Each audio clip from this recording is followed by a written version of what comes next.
এখন পর্যন্ত প্রতিদিন বিনা বিচারে মানুষ হত্যা করা হচ্ছে বাংলাদেশে এবং কোনো বিচার পাচ্ছে না। আমরা সেই প্রতিবাদ করতে এখানে এসেছি। আমরা চাই বাংলাদেশের প্রতিটি হত্যা শুধু 5 তারিখ থেকে নয়, এর আগেই যারা অন্যায়ভাবে হত্যা করছে তারা প্রকৃত তদন্তের মাধ্যমে বিচার করে জি বন্ধুরা, আমরা যে ভিডিওটা দেখলাম সেটা হলো খুনি হাসিনার প্রেমিক ব্রিটেন প্রবাসী সন্তানরা এই খুনি হাসিনার বিচারের দাবিতে তারা এখানে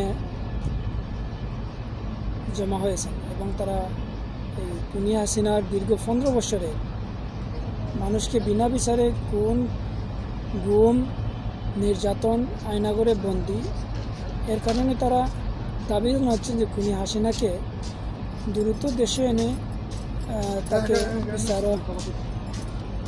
বিচারের মুখোমুখি করা এবং সঠিক বিচার করে তার শাস্তি দান করা। আমিও তাদের সাথে একমত যে ডক্টর মোহাম্মদ ইউনূস সাহেব, আপনি যত তাড়াতাড়ি পারেন খুনি হাসিনাকে, বন্ধুরা দুঃখিত সবসময় খুশি আসিয়া দেয়, যে খুনি হাসিনাকে দেশে নিয়ে এসে দ্রুত আপনার সরকার থাকাকালীন অবস্থায় তার দৃষ্টান্তমূলক বিচার করুন।